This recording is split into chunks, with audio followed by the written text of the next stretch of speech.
Well, this week, 2 strikes by public transit workers were narrowly averted, while a BART strike next week is still possible.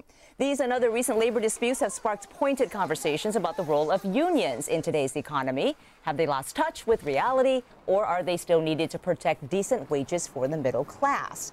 Now, Josh, there were more meetings regarding BART today. What happens? Will there be a strike? The most important thing that happened is, well, no, there probably will not be a strike on Monday. And that's not because of anything that came out of the negotiations today. It's because Governor Jerry Brown received the report that he requested from a special panel he had appointed to gauge the impact on the public.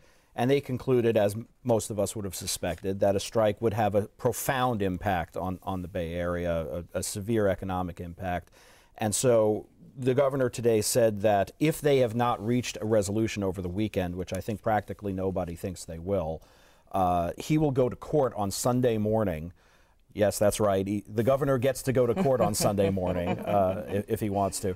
He will go to court on Sunday morning and obtain an injunction for a 60-day cooling off period in which the negotiations can continue.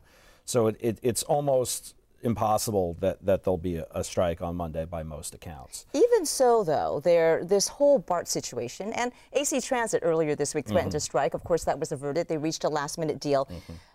All these various strike threats have really brought up the question of labor unions and public perceptions of labor unions. Is that changing? It is. Well, it's hard to say if it's changing. You know, there are polls to indicate that the unions representing BART workers have not made a terrific connection with Bay Area residents. This is probably or sometimes other union members. Or sometimes other union members. I was going to say the Bay Area is probably one of the most union friendly and union member heavy areas in the country that you'll find. Nonetheless, they've had a lot of trouble communicating their plaint to a lot of these people. And I think that is a leftover of the recession that we've just been through, and also of, quite frankly, the income inequality that grew over the decades that preceded this recession. You know, there are 2 ways of seeing this, really. You know, you can say, look, these public workers work for me. I do not have a fixed benefit pension plan anymore. I pay a lot into my health care. I have not gotten a raise in 4, 5, 6 or more years.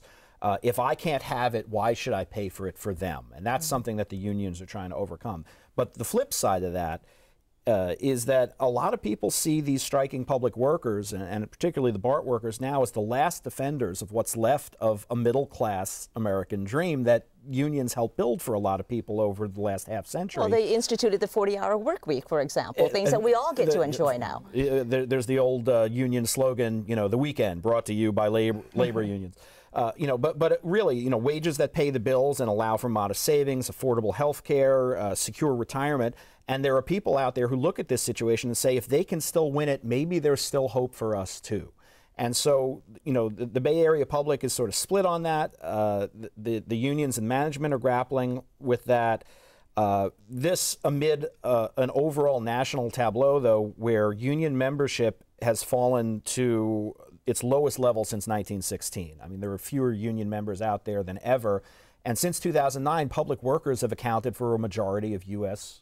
union members. So if you're not having this fight in the public sector, you're not likely to have this fight anymore. And does that make it harder for you, a member of the general public, not in the public sector, to really identify with these folks when they're saying we're going to go on strike because we're not getting the benefits we want? You know, and I think that's interesting. I was going to say, I think a lot of people still have a recession hangover where they don't think anybody, I mean, things are still bad enough that nobody's going to get anything. But I also think that there's a younger generation of workers, you know, the techie workers who are like, pension? What's a pension? I mean, quite literally, they don't know.